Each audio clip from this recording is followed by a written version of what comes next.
Hello everyone. तो आज हम डिस्कस करेंगे exceptions to the law of demand.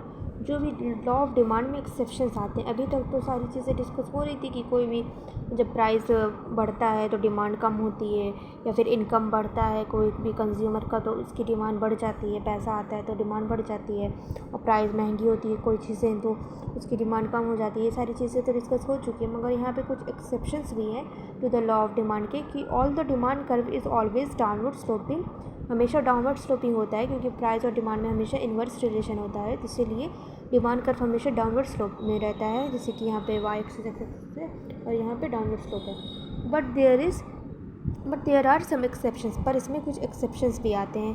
तो इसमें जो है कि पहला है गिफन गुड्स है। यहाँ पे पहला एक्सेप्शन है गिफन गुड्स का। गिफन गुड्स क्या होते हैं? लाइक चपाती, मतलब कि जैसे कि इसको एक्सप्लेन करें एग्जांपल लेके, तो जैसे कि रोटी है, चपाती जो होती है रोटी, वो क्या होता है, बहुत ज़्यादा एकदम हाई स्टैंडर्ड की चीज़ तो है नहीं। जैसे कि अगर हम पिज़्ज़ा, ब्रेड और चपाती इन दोनों में कंपेयर करें तो पिज़्ज़ा जो है माना जाएगा कि हाई स्टैंडर्ड का है आइटम, और रोटी को मतलब है तो वो, मगर कोई भी इतना हाई स्टैंडर्ड की चीज़ नहीं है वो। मगर फिर भी क्या होता है कि अगर उसका रोटी का प्राइस बढ़ भी जाएगा तो ऐसा तो थोड़ी ना कि लोग जो है कि रोटी छोड़ के जो है पिज़्ज़ा पे शिफ्ट हो जाएंगे, क्योंकि हेल्थ भी तो देखना है ना लोगों को अपनी।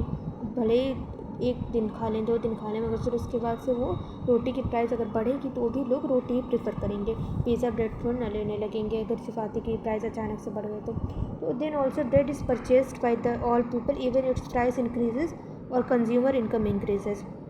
अगर वही ब्रेड की प्राइस मतलब चपाती की प्राइस अगर बढ़ भी गई तो भी जो है कि लोग रोटी ही प्रेफर करेंगे, क्योंकि उन्हें अपनी हेल्थ भी देखना है। और वही अगर कंज्यूमर के पास बहुत ज़्यादा पैसे आ गए, बहुत ज़्यादा वो रिच हो गया, तो भी ऐसा थोड़ी ना है कि वो जो है कि रोटी वोटी खाना छोड़ देगा और सिर्फ ये सब जंक फूड पे आ जाएगा। इसलिए गिफन गुड्स, चपाती जो है एक तरह का गिफन गुड्स है कि भले ही कंज्यूमर की इनकम बहुत ज़्यादा हो गई या फिर उसका प्राइस बढ़ गया उस चीज़ का, मगर लोग उसको तब भी लेना पसंद करेंगे अपनी हेल्थ के लिए।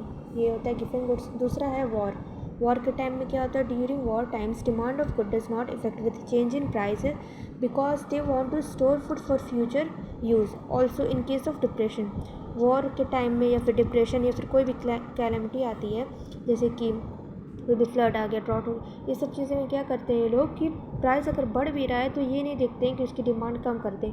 वो लोग क्या करते हैं कि उस चीज़ की जो भी चीज़ें उनकी ज़रूरत रहती है उन चीज़ का अगर प्राइस बढ़ भी रहा है तो भी उससे लेंगे और उसको अपने घर में स्टोर करने लगेंगे, क्योंकि उनको पता नहीं ना कि आगे क्या होगा। मान लो आगे चीज़ें ख़त्म हो गई या फिर उसके बाद उनके पास फिर रहा नहीं, कोई भी ऐसी चीज़ें आ गई जिससे कि वो चीज़ ले ना पाएँ, उनसे उनकी डेथ हो जाए, मान लो कि उनके पास सामान ना मिले वो सब चीज़ें का, तो क्या होता है इस सब चीज़ में वॉर के टाइम में या डिप्रेशन या फिर उसकी वजह से भी कोरोना टाइम में था कि भले ही लोगों के पास इतने भी ज़्यादा पैसे नहीं थे, मगर उनको एक यहाँ पे रिस्क था ना कि बाद में पता नहीं बाहर निकल पाएँ घर से कि नहीं, इसीलिए वो लोग क्या करते थे अपने घर में स्टोर करते थे फूड। तो इन सब टाइम में भी प्राइस इतना डिपेंड नहीं होता है, वो लोग जो है कि चाहे उसकी प्राइस बढ़े या ना बढ़े, लोग क्या करते हैं लेके सामान अपने घर में रख लेते हैं फ्यूचर के लिए, फ्यूचर का सोच के कि बाद में ज़रूरत पड़ सकती है।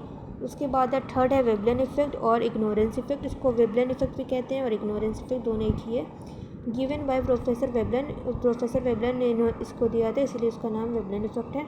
इसमें क्या होता है, he said that there are such goods whose demand increases when price increases like diamond, precious stones, antique scriptures. उन्होंने कहा था कि कुछ ऐसी चीज़ें हैं उसकी डिमांड तब बढ़ती है जब प्राइस जो है कि उस चीज़ की महंगी, मतलब वो चीज़ महंगी होगी तभी उसकी डिमांड बढ़ेगी। लाइक अभी तक हम लोग को पढ़ा था कि जब भी कोई चीज़ सस्ती होती है तब डिमांड बढ़ेगी और वही महंगी होगी तो डिमांड घटेगी। मगर यहाँ पे एक्सेप्शन ये है कि कुछ ऐसी चीज़ें हैं जैसे कि डायमंड है या फिर प्रीशियस स्टोन्स है, इन सब की चीज़ की जब प्राइस बढ़ जाती है, जब महंगी हो जाती है, तब उसकी जो है डिमांड बढ़ती है, क्योंकि लोगों को लगता है अगर वही सस्ती होगी तो लोगों को लगेगा कि वो ओरिजिनल नहीं है, वो फेक है, उसको लोग जो है कि बस ऐसे ही नाम का बेच रहे हैं। और वही अगर प्राइस मतलब महंगी है, वो डायमंड है या प्रीशियस स्टोन्स है, तो लगेगा कि हाँ मतलब ओरिजिनल है, इसीलिए इतनी ज़्यादा उसकी प्राइस है, तभी उसकी डिमांड बढ़ेगी। तो ये होता है वेबलन इफेक्ट और इग्नोरेंस इफेक्ट। उसके बाद है चौथा demonstration effect. There is a section of society who demand goods when price increases like rich people to maintain their standard violating the law of demand. यहाँ पे जो डिमॉन्स्ट्रेशन इफेक्ट क्या होता है कि कुछ ऐसे लोग हैं, सेक्शन ऑफ सोसाइटी है, जैसे कि लोग रिच पीपल हैं, वो क्या करते हैं कि जैसे कि सेलिब्रिटीज़ हैं या फिर बहुत ही हाई क्लास सोसाइटी के लोग हैं, तो वो क्या करते हैं कि तभी चीज़ें लेंगे जब उसकी प्राइस बढ़ जाती है। सस्ती चीज़ वो लोग प्रेफर नहीं करते हैं। वो लोग जो है कि अमीर लोग क्या करते हैं कि जब महंगी होती है चीज़ तभी ख़रीदते हैं। उनको जो है इसीलिए उनके ऊपर ये लॉ ऑफ डिमांड काम नहीं करता है, क्योंकि वो लोग हमेशा जो महंगी चीज़ है उसी को प्रेफर करते हैं। जितनी ज़्यादा महंगी होगी उनको लगता है कि उतना ज़्यादा वो लें, ताकि उनका जो है स्टैंडर्ड मेंटेन रह सके। उनको लोग जो है कि ये ना कहेंगे अरे ये तो इतनी सस्ती ले रहा है। इसीलिए वो जो है कि हमेशा रिच चीज़ें, जो महंगी चीज़ें रहती हैं उसी को लेते हैं। तो ये भी जो है लॉ ऑफ डिमांड में एक्सेप्शन है एक तरह का। तो ये 4 एक्सेप्शन थे डिमांड के।